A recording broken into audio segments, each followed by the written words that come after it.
Hello and welcome to a complete guide on the Latvian Gambit. There is a PGN file in the description if you want to follow along with the moves, and also there is a daily puzzle that you can see on the screen. This puzzle was derived from the Latvian Gambit, so it definitely connects to the video today. Now, the Latvian Gambit is e4, e5, knight to f3, and here are the move f5, which is very crazy because you offer not one, but two pawns which white can take. So we're going to explore this very deeply in the video today. Let's jump straight in.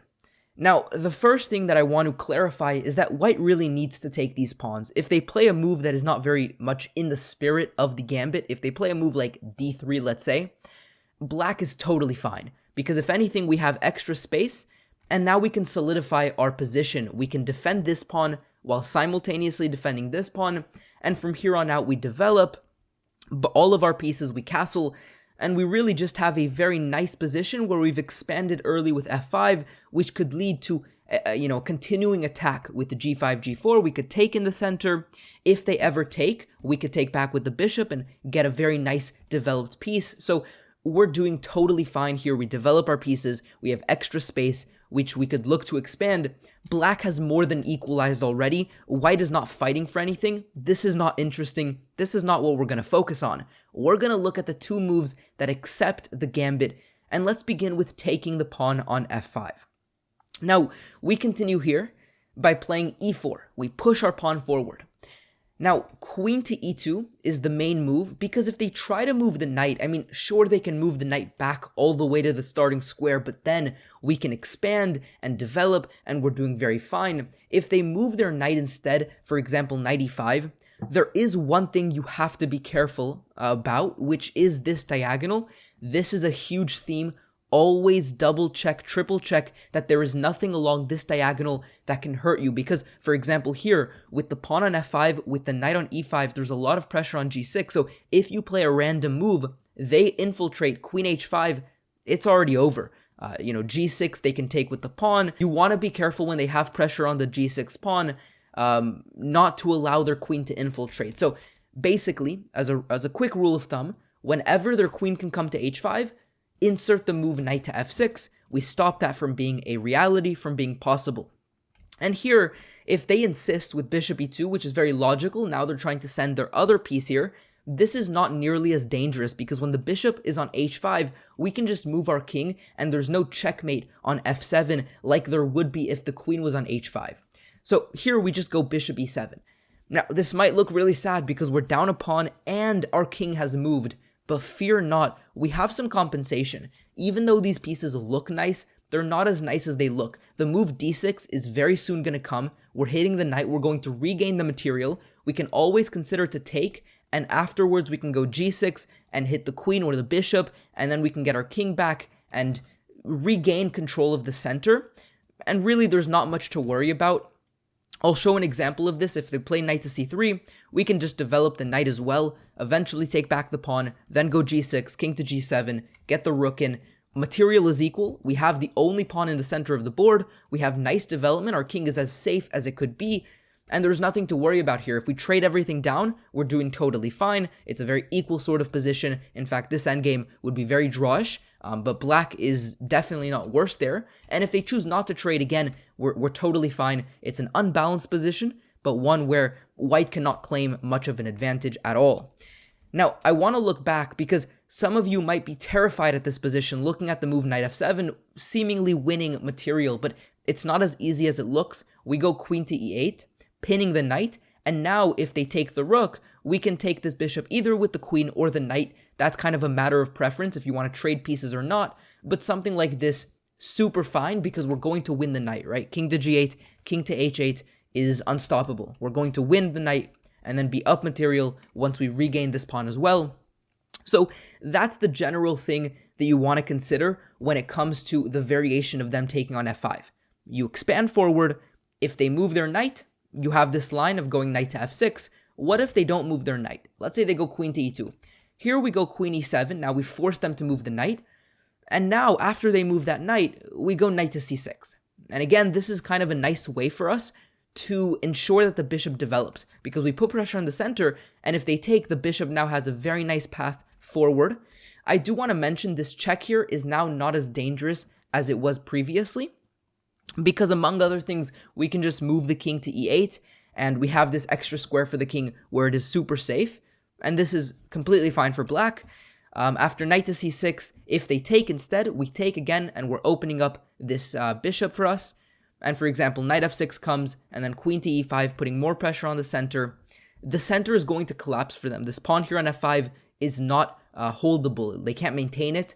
And for example, something like this is totally fine. g5 here. If they take that pawn using the pin, we can take on h2, trade everything into another endgame where once again, we are totally fine. So that is them taking on f5. Not so dangerous. We go e4, we expand. There's the possibility of going into various different endgames where we're doing fine, and if the pieces remain on the board, we're going to equalize by taking back the pawn eventually and just developing our pieces quickly. Let's now look at what I consider to be the more dangerous of the two options, which is them taking the pawn on e5. And here, our hands are forced a little bit. We're going to go knight f6, we're attacking the pawn in the center, and again, always, whenever they move the knight, there's this threat of going queen h5, so remember, they move the knight, we put the knight on f6 and stop that. That is, like clockwork, this is what you do.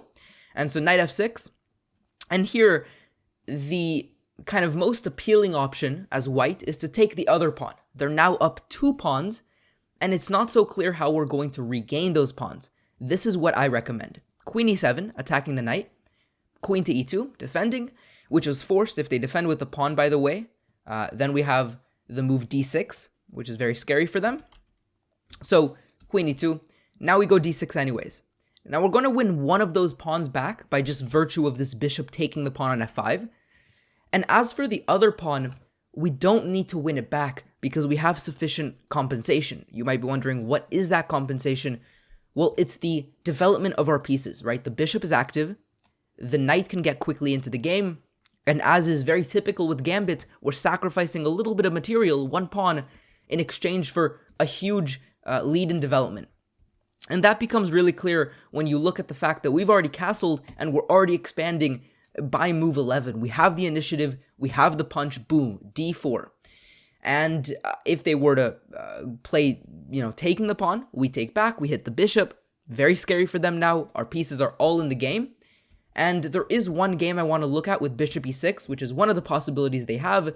But just to show you that this is not really scary, even if we give them the 2 bishops, the fact that we have such a huge lead in development will give us a good amount of play. So we centralize the knight, we put the bishop here, now there's ideas of taking the pawn here, not very easy to stop.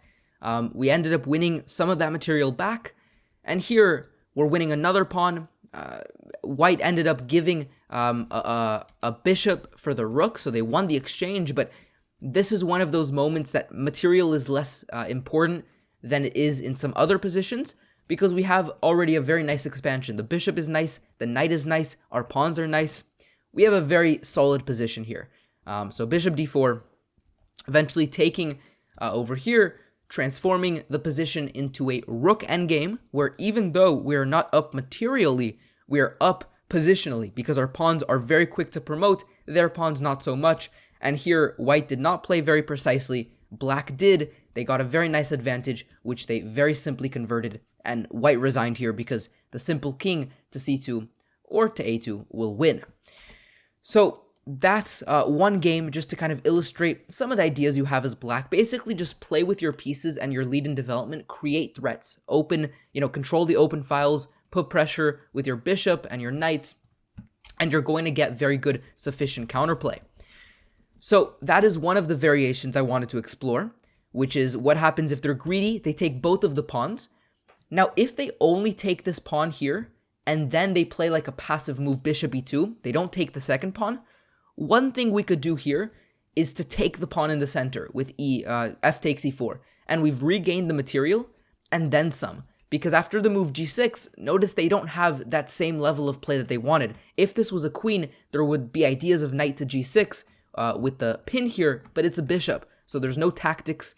And in this position, we go g6, their bishop is forced back. The reason I'm showing this variation is because I think a lot of people will be very appealed by this diagonal, but just to show you it's not so dangerous, once we have a knight here and we take the pawn, g6, and we're super solid, they can't make any progress because the knight ensures that the queen can't come to h5, and the pawn ensures that the bishop can't come. Because again, if this was a queen, there would be a tactic, and so we're doing it totally fine. So ladies and gentlemen, that will end the video for today. Subscribe if you're new around here, like the video if you learned something new from it, and I'll see you guys next time. Peace out.